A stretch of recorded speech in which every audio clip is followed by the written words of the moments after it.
All right, I request both my guests to stay on with me.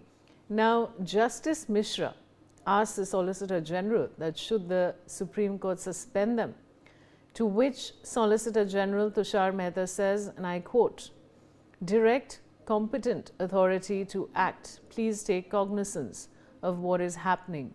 I have quoted section 54 PMLA in context of the officers." Now, the Solicitor General further pled that the police comes with CM Banerjee to ensure that the evidence is taken away and removed. Further, the Solicitor General sought to impede the Chief Secretary and the departmental officers. Solicitor General Mehta cited that earlier the CBI officers went there and there was a judicial probe by the Supreme Court to work on chit fund scam. In that case too, CBI officers were arrested and taken to police station, followed by a dharna by the Chief Minister. Sambhav Sharma is joining me with more details. Sambhav, what more can you tell us? Well, absolutely. These are the arguments which you rightly pointed out being made in the Supreme Court by Solicitor General Tushar Mehta, who is appearing for enforcement retreat in this particular case. And also, I want to add on a few more updates from the Supreme Court, where SG is further submitting that what was that to hide that the Chief Minister had to barge in with the Commissioner of Police, and sitting Chief Minister entered the premises and violating all law and order. And as is further submitted that she took possession of all digital devices and 3 incriminating documents and left at 12:15 p.m. So this is what SG is putting on record in the Supreme Court and making submissions before the 2-judge bench of the Supreme Court, who is hearing this particular case. The incident report was also drawn. This is what SG is saying. Please see the case in totality.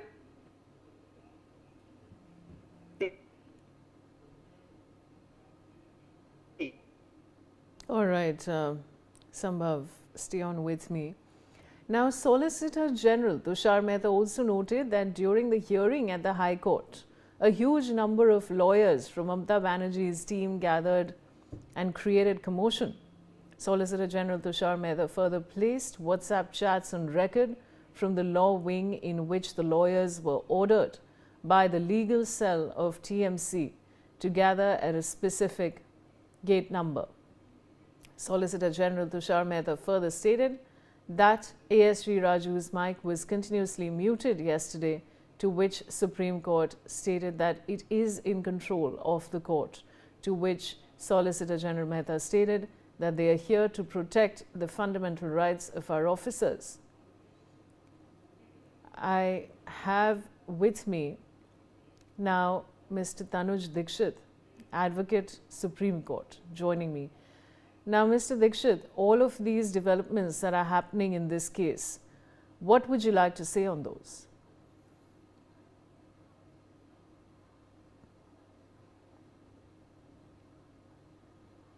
We're going to try and reconnect with the advocate at the Supreme Court, but there are major developments that are happening, viewers. And now I have Tanuj Dikshit, Advocate, Supreme Court, joining me.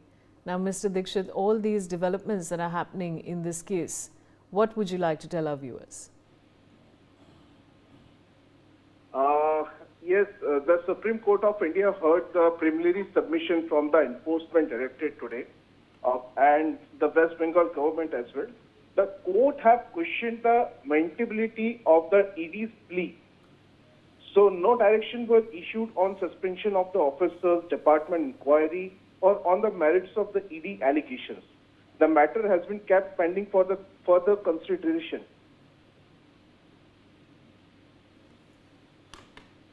Yeah. All right. I want to now apprise our viewers of more breaking news coming in. Now, Justice Mishra went on to ask the Solicitor General that why did ED go to IPAC office and what were they probing, to which Solicitor General Mehta stated this was a multi-state money laundering case amounting to rupees 2,742 crores. I have Advocate R.K. Singh, Advocate at the Supreme Court, joining me. Now, Mr. Singh, what are really the possible outcomes today? Could it be dismissal, notice to the Chief Minister, or directions to preserve evidence? Very premature to say that what will be the outcome, but necessarily in these kinds of matters, notices are being issued before passing a very blanket order. Notices are being issued to the parties to file their replies through the affidavit, and ideally this is the judicial course. So now, second most important thing is the evidences.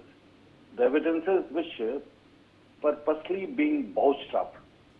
This is one allegation ED is making, and this is one allegation the other side is denying, that we did not intervene with the evidences, but the ED is saying that Mamata Banerjee barged in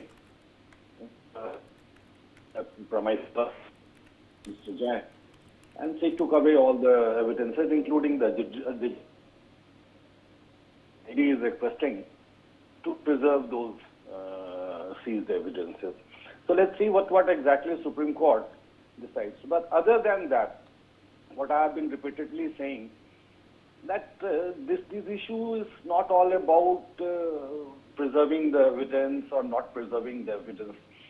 The underlying issue is far bigger, because in this country there is an atmosphere of mistrust which is being created on the central government agencies.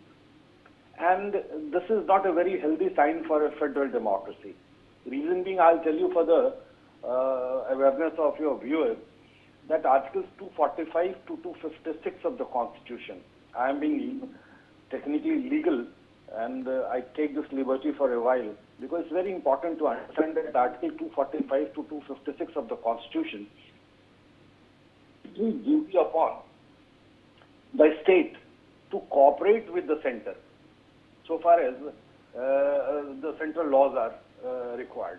Repeated defiance of the central government laws or central government agencies is interfering in the process of law, and that attracts what we popularly say the precedent rule. I do not know. I will not go into the political viability of it, but this is what is called as a constitutional breakdown of state machinery. So that is there, and let's see what exactly Supreme Court says.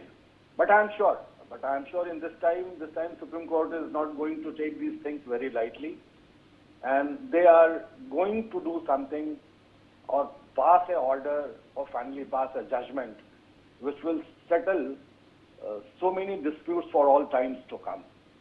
Yes, please, over to you. All right. Now, I want to go across to Advocate Jasmine Damkewala. Now, all right, we